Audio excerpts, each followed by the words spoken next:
we're up. Okay, thank you. I'm going to call the meeting of the Fargo Public Library Board of Directors to order. We don't have a quorum yet, so we'll start with some non-action oriented items, which leads us to number 3 on the agenda, the staff report from Sunny Brannick. Hey. Hi, Sunny. So, yeah, we have some updates. First, we do have our 3 new pages here at Maine. So if you see them, please give a warm welcome to EJ, Lauren, and Taylor. Unfortunately, we are losing one of our existing pages because she is now the new LA1 at the branches. So we're going to be pulling from the existing pool of pages that we just went through, and we'll grab a 4th one from there. So we'll keep you updated on that. Programming coming up. Story time to go for children's. No registration required. Just pick up a packet about a story that's going on. It's everything that you'll need to kind of do a home story time by yourself. This month, on September 21st, they're going to be releasing Frog on a Log. We also have crafts to go for kids. Now, don't get these mixed up because this one, pre-registration is required because we do have a limited number of those packets. They go very, very quickly. And on the 28th, it's going to be the Grasshead Gremlin. Baby Rhyme Time is going online. So this is going to be via GoToMeeting. So if you are interested in that, again, pre-register online. You'll get the link sent to you, and usually they release the link shortly before the event in case people have lost that in the meantime. So we will be having one tonight at 6:30, and then we'll be having the next one on the 17th at 10 a.m. We're also going to be having a Mad Science Virtual Secret Agent Lab. That's going to be on the 19th. That's going to be done on Zoom, not GoToMeeting, in case anyone gets confused with that. So people will want to register through that and be aware that they will be getting the registration email for Zoom. Upcoming in teens, more crafts coming out for that. On the 28th, we'll be having our tassel keychains, and then on the 12th, we'll be doing witch fingers. Again, pre-registration is required, and because everything's in such high demand, registration for them doesn't open up until 2 weeks before it's going out. So keep an eye out for that if you're interested. And then we will be having a teen virtual open mic night on October 14th. That'll be taking place at 6:30 p.m. For that, you will want to contact our teen librarian, Bree, so you can either email or give her a call to reserve that time slot. Not a problem. Adults, again, more crafts. So we just went through our first round this week. I will say it's very popular, and we have a really great team who is pumping out a lot more. Last week, Wednesday, I think the wait list was 170 patrons. Oh my gosh, wow. So a lot of people are very interested, so they have increased the number of crafts that they'll be doing in all of our subsequent programs and getting those ready to go. And then, so the next one is going to be on the 28th, and that is the cardboard label coasters. And that one does tie into the One Book, One Community event. Keep an eye out for that, because on the 24th, we will be having the author visit, the virtual author visit with Ryan Stradell. And the book is? The book is The Lager Queen of Minnesota, and if you miss out on it that night, that's going to be taking place on the One Book, One Community Facebook page. If you miss it, that's fine. There will be a recording of it, and that will be released on the One Book, One Community website the next day. So you can still get in on that. And obviously, big thanks to our friends who help support this, and the Minnesota Arts and Cultural Heritage Fund, Concordia College, cultural events, and the Friends of the West Fargo Public Library. So just big thank you to everyone who pools their resources to make this community event happen. On the 30th, we're going to be having Midwest Trivia. And again, this will kind of also tie in with the One Book, One Community pick this year. So keep your eye out for that. We have a couple of service updates if you haven't gotten that far in your packet yet. So we have Binge Boxes now. So these are curated boxes of videos that kind of go together. For instance, we have Fractured Fairy Tales, and we have another one called Never Travel with Tom Hanks. It's got his movies such as Castaway, Apollo 13, that kind of thing. We just started out, and they've been very popular thus far. So come check one out, see if you like them. If you have any ideas, feel free to throw them at us. And the same checkout kind of periods with 1 week with 2 renewals, like a normal DVD. We also have our mask tree at Maine. This was our mitten tree. We've temporarily changed that over, so now we've got masks hanging over it. And for the time being, the last time we checked, we had already received 160 mask donations, but we've already received more on top of that, so that number is no longer accurate. But it seems to be very popular. People are donating a lot, and people are very appreciative to take them. So. Wow, sounds like some really neat, creative stuff going on. I love the binge box idea. That's really cool. Does anybody have any questions for Sunny? The one thing I would add is I think we've, as an admin team, things we've been talking about as we go through this process, and obviously limiting and changing all our programming and kind of thinking about what are we going to take with us on the other side, essentially. And I think one of the things that we've certainly identified is the take and do craft. For both children's, adults, that's just, we started out like you'll need like 50 or 75. No, you need a 275 or something of that nature. And we imagine that that's going to continue to be popular, certainly once we have on-site programming again and kind of keep that going. So Neat. Good job. I'd ask a question. Yeah. Is Whitney here? Yeah. How has the bike lock rental been going so far? It's been pretty, we only have, I don't think a lot of people know about it right now, but the people who do know about it are using it a lot. We have a lot of kids who are like, I just forgot my bike lock, and it's amazing. So we've had nothing but positive experiences from it at Maine. Seems to be running pretty smooth. Very cool. Is it available at all the locations? Mm-hmm. Yep. Great. Anybody else? So now we have a quorum. 2 more members have appeared, so we can move back to the action items. The first item on the agenda that requires action is approving the order of the agenda. Move to approve. Second. All in favor of the order of the agenda, say aye. Aye. Anyone opposed? Aye. Thank you, Scott. Okay, the order of the agenda is approved. Next up, we have the minutes of the August 18th meeting. Move to approve. Second. All in favor of approving the minutes from the August 18th meeting, say aye. Aye. Aye. No opposition, so the motion passes. The minutes are approved. We already did the staff report, so let's move on to the director's report. yes, per your packet, you can see there, pretty standard month. Good thing, the Friends board is meeting. We're meeting outside on the patio right north of the library, so that's been working. Have that nice. A lot of these meetings obviously are all remote, and I guess I'll take any questions if anyone has any.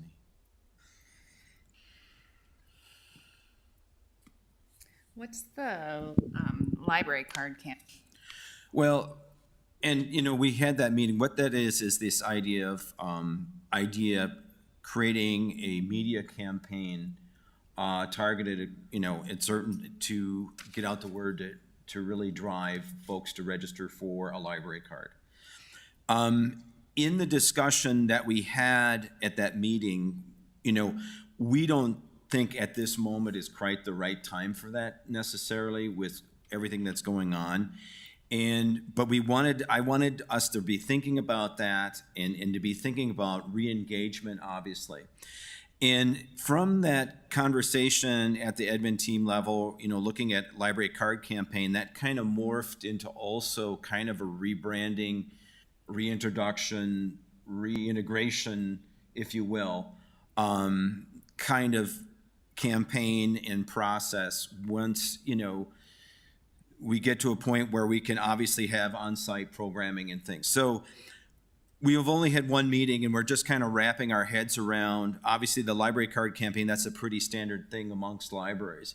But the kind of rebranding and re-engagement, we're kind of working on that on our end right now. But it's something that we're trying to develop that once, the numbers are where they are, or a vaccine exists and the community feel there's a safety level, that we can really drive those conversations in the community, we'll have a structure to get that going right away. So that's kind of the thought process behind that right now. Sounds like a good proactive step to take. Any other questions on the director's report? Okay, thanks, Tim. Sure. Next is unfinished business. We don't have any of that, so we'll move on to some new business. The first item is a circulation policy draft. Right. Our discussion at the last meeting and looking forward per the board's action, some very intelligent folks at the admin team got together and put together a draft circulation policy that you see in your packet, kind of going along to eliminate fines, overdue fines, and also managing kind of that would also have a non-financial incentive for returning the items. And to discuss it in more detail, we have Cheryl Lackman, our circulation manager for Maine. She's one of the main people that worked on this and works in circulation every day. It's a very high volume job, very detail driven, front end customer service, obviously. So without further ado, Cheryl, you can walk us through the draft. All right.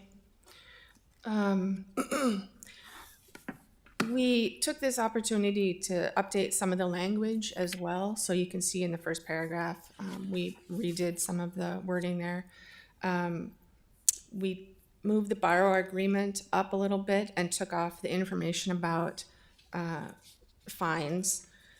And then in the loan periods, we updated some of the bullet points to make them more standardized, get rid of some redundant language, and then updated the renewal information, or I think we moved it actually, moved the renewal information to the bottom instead of the top of that list. With the limits, we took out the bullet points of each specific type of limit, and we put in a paragraph saying that there may be specific limits on the number of checkouts by type of item or sub-collection due to high demand, item cost, size of sub-collection. We wanted to be able to respond to patron interest in some of the collections. So if, for example, if the kids are all doing a project on the same topic, we would need to be able to limit the number of books they check out on that topic, for example. So essentially, one child doesn't show up first and check out every book on butterflies. And the next 15 that walk in later, there's literally no books on butterflies. It's just kind of that, and these things kind of happen. Obviously, they don't ask or tell us what's going on, but it's just more of us keeping just, in other words, being flexible for customer service, essentially. Under the fines and charges section, we changed that to fees and charges. We would still charge lost and damaged fees. So an item would become lost after 30 days of being overdue. We consider it as being lost. That is an update from 50 days. And patrons who have more than $15 in fees would not be able to check out materials. Their card is blocked from checking anything out. So what they can do to get that unblocked is to return the items, and then the cost of those items come off, or they can pay the fee for the items.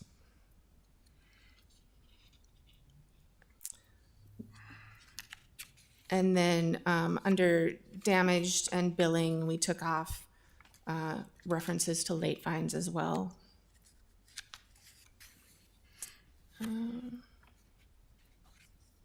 Were you trying to avoid the use of the word fines?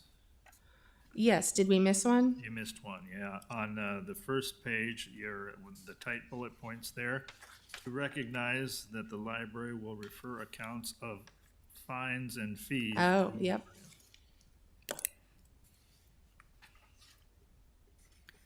Yeah, I noticed that on the, where you do talk about fees, you say fees and charges, so I thought maybe we could just change that to, we'll refer accounts with fees and charges due over $125 to a collection agency. Just to keep that language Oh, fees and consistent, charge. I guess.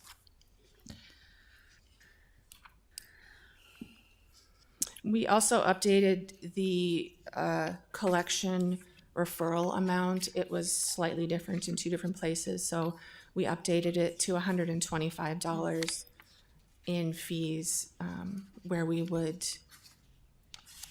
refer someone to the collection agency. Keep it consistent.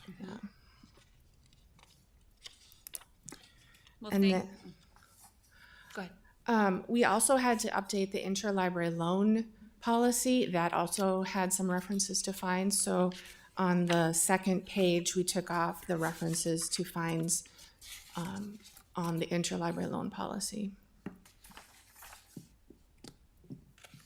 Great.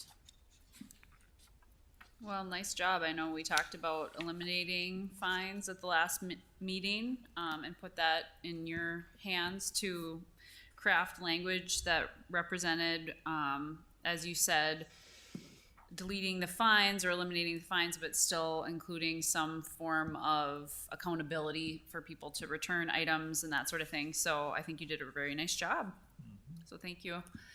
I don't know if anybody has any comments. I have just a couple questions or comments. Oh, I have to sneeze, excuse me. Does anybody have any questions? Did you have a question, Whitney? I do. Go I ahead. have two questions. My first one is, where did you come up with the 30-day days overdue where they would be charged? I mean, a replacement Lost. cost would be put on their account. How did you come up with that one? We looked at some other libraries, and we were able to send 2 overdue notices and a bill. And so the first overdue notice would be sent at 10 days overdue, the second one at 20 days overdue, and then the bill at 30 days overdue. So it was some nice even numbers. Nice. Okay. That's good to know. And then my other question is if you could clarify your very last sentence on that page under billing. I wasn't sure exactly what you were saying there.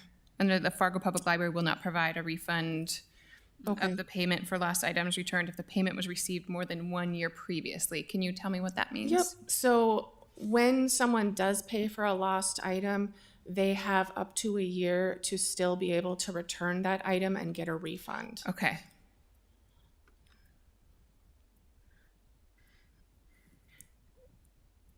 I feel like it could be clarified a little bit more in saying that will not provide a refund of the payment for lost items returned. Well, I guess that does. I don't know. Is that clear for everyone else? When I read it, I was unclear about it, but I think you can infer what it means, but it certainly wouldn't hurt to maybe just have a sentence that said exactly what you just said, which is that people can return an item for up to a year and receive a refund. Right. But if it's more than a year, you don't get a refund, Right. basically. You just to Yeah. basically exactly what you just said. Okay. Yeah, if you could make an update to that sentence, just make it more clear, then everything else I was good with. All right. I have one additional clarification that I need. Under the fees and charges, the last sentence says borrowing may resume when fees are reduced below the $15 maximum by return of the item or by payment of fees. Is that a list, or is it just saying there's two different ways that you can reduce below the $15 maximum? Yeah, there's two different ways to reduce. Okay, it. I wasn't sure if it should say reduce below the $15 maximum, comma, number 2 by return of the item, comma, number 3 by payment of fees. So just, okay, I just wanted to make sure I understand that there's two ways you can get rid of that. Or you can resume borrowing, and that's either by returning the items or by paying the fee, basically. Yes. Okay. Okay. That's, I think, really the only question. Oh, I guess then to your other point about the limits per item or per type of item. So there is no limit per type of item? It's just more of a on an ad hoc basis, basically. We do still have limits in the catalog. We have a page on the back end where these limits are included in our settings. Okay. So if people tried to check out more than one book club in a bag, they just wouldn't be allowed. Okay. But we don't feel the need to list it. Right. Okay. Right. Again, it's not knowing when we would run into the butterfly book. So, Sure. And if it says one thing in a, Yep. in a policy where we could have system settings that have worked, the amounts, the limits within the system are set, but can be changed depending on the situation and then the needs of the situation based on what we're finding out, what the public needs or the school kids or what have you. Got it. It's not erasing that. It's more of putting it, having it established within the system itself, but having the flexibility to move that. Where policy says, boom, it's Yep. 20. Okay. That's it, where we can react, we can be a little more flexible based on the situation. But we're not eliminating the limits. The existing limits. Okay. Sounds good. Thanks for the explanation. Yep. Do you have a question, Carlos? On the last page with full page of text, you have the fees and charges. Your very first sentence there, if you wanted to avoid saying, I understand you're saying we do not charge overdue fines, but you could avoid that by just saying the Fargo Public Library does not charge for overdue items. And avoid saying it completely.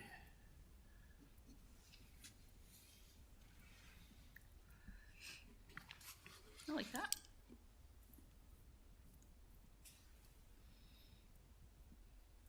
Okay.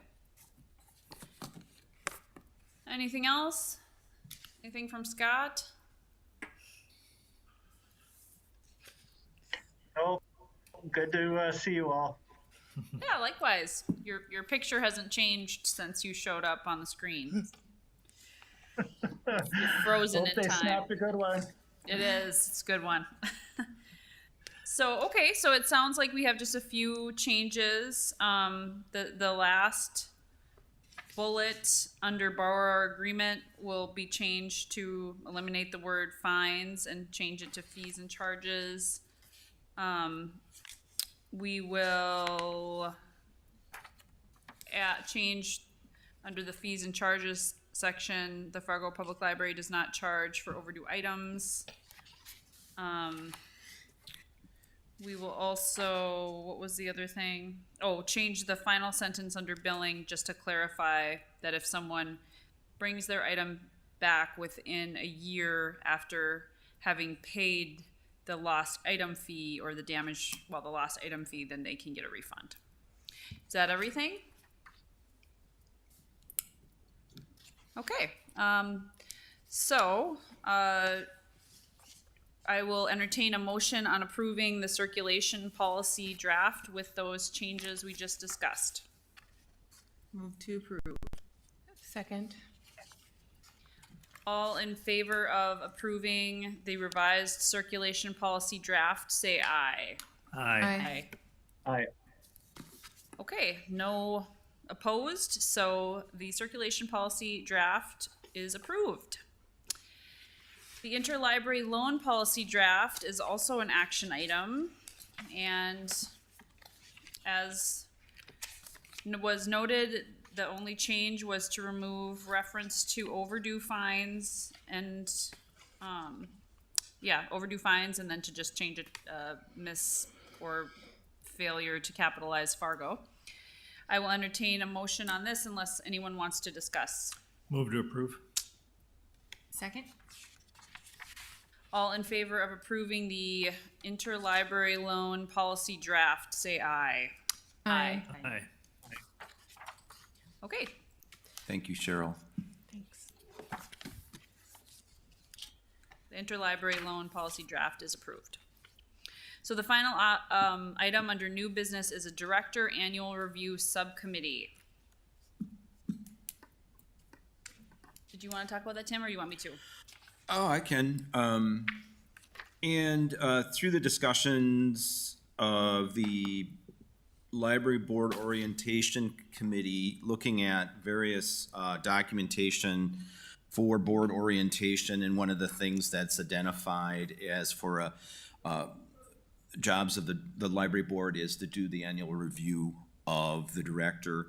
And to that end, in the discussions that we've had at the orientation committee, is really bringing in city human resources. I've reached out to Jill Manette, and she's willing to be on board and be part of that process in terms of the subcommittee, along with city administration. Certainly, board participation in the subcommittee is important. We have the orientation committee. We have some folks on that, and so if there's folks that aren't part of that or get some new blood on the subcommittees. So that's going forward. So just kind of roll that out as opportunity for the board to have that discussion. So Mary, I don't know if you have any more to say. I think you covered it for the most part, Tim. As Tim said, that was something that we noticed in all of the other public libraries around the country that we looked at, that identify what the roles and responsibilities are of the library board. One of the items on there pretty much unanimously was to do an annual performance review of the library director. And so we felt like that was something that we should explore. And we do have the support of the Fargo City, who of course typically oversee all of the human resources and personnel issues of the public library, because it is a city department. So we should probably have a couple folks on that subcommittee. I know we're missing a few board members, or is it just Carrie? Two, I guess. Carrie and Kristen are not here, so they may be interested in serving. But do we have anyone else who's interested in serving on the Director Annual Review Subcommittee? No, not this year, sorry. Okay, so Carlos is a no. Yes. I'm happy to help. Okay, Scott. Scott is a yes. Thank you, Scott. I am probably also, supposed to be on that, and so I will happily serve. So that makes two of us. Is there an ideal number of folks that you're looking for? That's a great question. Maybe three would be nice if there's one other person that would like to step up, and we can always, like I said, reach out to Carrie and Kristen as well to see if they're interested. But if anyone else is, I don't feel obligated. Sure. But if anyone's interested,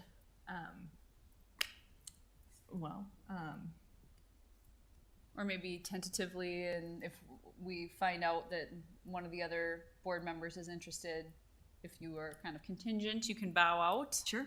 Okay, I'll volunteer for that. on a contingency basis. Or Or yeah, well, I want to make be on board. Well, I can do contingency. I want to make sure that, because I am on the orientation subcommittee, and I think basically every subcommittee that we've had, I've joined. And so, so I want to spread that wealth, and I don't want to monopolize anything. So, so definitely let Kristen and Gary have, but I'm happy to help out. Okay, I'll put you down as a maybe. Mary, do you know the process that will go through? Will it go through the subcommittee and then come back to the board and we'll review it? Is that usually the process for this kind of subcommittee thing? Yes. Okay, perfect. Thank you. Okay. Then we'll get input later, correct? Yes. Okay. Yes. As long as that's what Jill is, I think supportive that's of. the important thing, Yep. obviously that it's good to have, human resource Idea, professional yep. Right. helping guide it. And obviously then it'll be, something that'd be vetted coming back to the full board, essentially. I think that's what's important. Right. And then the time is well spent. So perhaps a little further clarification on that. But I think the committee can also be fluid. I mean, if we start out with 2 people or 3 people and Carrie and Kristen are not interested, or they are, or we want more people or fewer, I mean, I think we can be fluid if that's okay. I think it is. So Rachel's a maybe, okay. So at this point, Scott and I are yeses, Rachel's a maybe, and then we'll reach out to Kristen and Carrie and see if they have any interest in serving on that subcommittee. But we will be creating a subcommittee, so is that something we need to vote on, the creation of the subcommittee, I suppose? Okay, You voted on the orientation, so it's good that it's. okay, makes sense. So I will entertain a motion to approve the Director Annual Review Subcommittee. Move to approve. Second. All in favor of creating the Director Annual Review Subcommittee, say aye. Aye. Aye. Aye. Okay, that is approved. Okay, good. All right, on to the statistical reports. Yes, looking at usage, finally a full month comparison for us. I think you see the impacts of across the board between attendance and circulation. Then when you don't have on-site programming, especially on-site summer reading programming, not on there, it makes a huge difference in terms of impact, and you can see that there. So the numbers kind of speak for themselves. And, but though again, as I mentioned before, and certainly through Sunny's report, you get a sense of that we have discovered things that are immensely popular.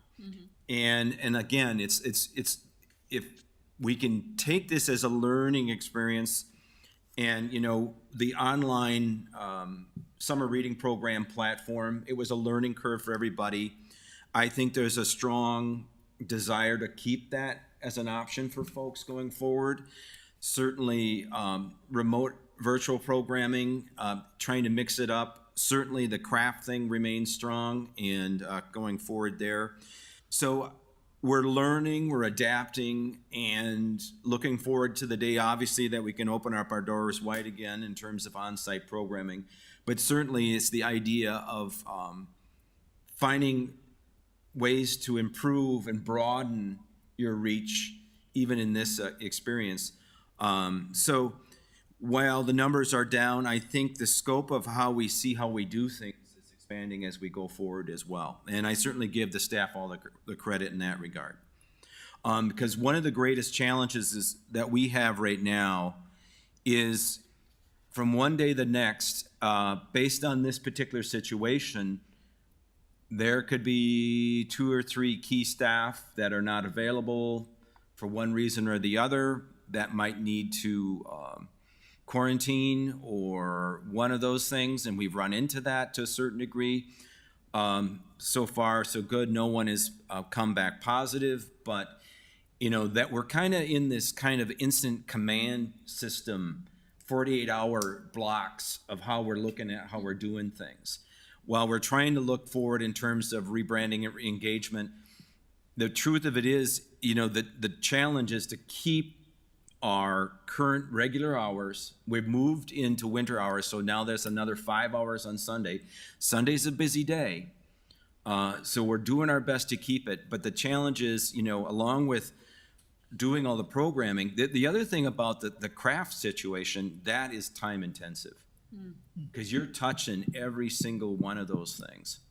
And they have multiple parts, and there's like 180 of them, and there's 230 of them, and we created our own sweatshop, in terms of that. So it's challenging. It's a different kind of challenge, certainly on the staffing side. So that's kind of where we are. It's just keeping, I want to maintain, obviously, regular hours. Now, obviously, there would be scenarios where we would have to look at that based on staffing, but hopefully we can avoid that situation. But there are the circulation numbers. Obviously, year-to-date down just about 50% over last year, which was a record year, of course. As you remember, it was well over 1 million. So certainly the impacts are there.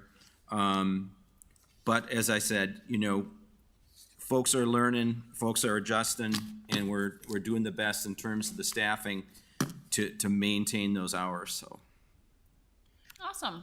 Well, thanks for all that information. I agree that it seems like you guys are getting really creative and innovative and coming up with new ways to reach people, and hopefully some of that will stick. So that's awesome. So does anybody have any question on the usage? Okay, let's move on to the financials. right, in terms of the donation summary, certainly per Sunny's discussion, we received the $4,898. $4,000 of that was from the Fargo Friends for the One Book, One Community project. And the other $898 was from West Fargo Friends, which is also a partner organization with the West Fargo Library. And the big thing about that is the Fargo Friends were really, with all the budget struggles at the city level, one thing is they kind of cut down on our marketing budget. And so the Friends really came through and gave us that $4,000 to really have a marketing plan for One Book, One Community. So huge kudos for the Friends. On the expenditure side, the $4, that's Craft Noons, that's Friends as well. And then the $1,528, again, that's Friends. It's One Book, One Community copies of the book itself, and also over $1,000 for the prize books for the children's summer reading program that the Friends donated, and also, last but not least, staff development money of $142 to buy pizza for all the staff. Yes. We did that a month after we reopened, so folks got to have pizza. Nice. Thank you, Friends. Yeah, no kidding. In terms of operating, obviously we're watching that pretty close, beginning to really follow out through the end of the year, see where we are.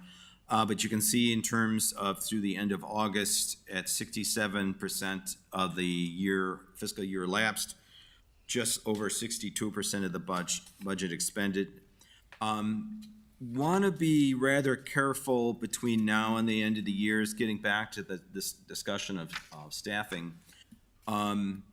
Obviously, if we get in a situation where we have to plug in folks here and there based on that's who's available, to keep hours, certain lines or part-time benefited monies might go up. But, if we have it within the budget to keep our hours, I think that's a priority, number one. So we may not be looking at a lot of expenditure projects between now and the end of the year because we want to have the fluidity to be able to pay folks that are coming in to help us cover all the service points based on what the staffing might be from one 48 hours to the next. Makes sense. And the last one is, of course, revenue, which is just under 13,000 through the end of August. Okay. Does anybody have any questions on the financials? Okay, thanks, Tim. Friends of the Library report is on the agenda, but it does not appear that we have any Friends of the Library present. I don't know if anybody knows this, but are they accepting donations yet? They are accepting yes. donations. Okay. Yeah, their store is back open again. Okay. Not the same amount of hours, but they are open. Okay. And certainly, I think they give them like 5 boxes at a time. I think if they Okay. got a call for like 30 boxes, I don't know where they'd put them, but other than that, Perfect. yeah. Good. I've got some boxes, and I'm guessing other people do too, after cleaning out their stuff for cleanup week. Public comment is also on the agenda. I do not see any public out there. And then the next item is just the next regular meeting is on October 20th. So this meeting is adjourned.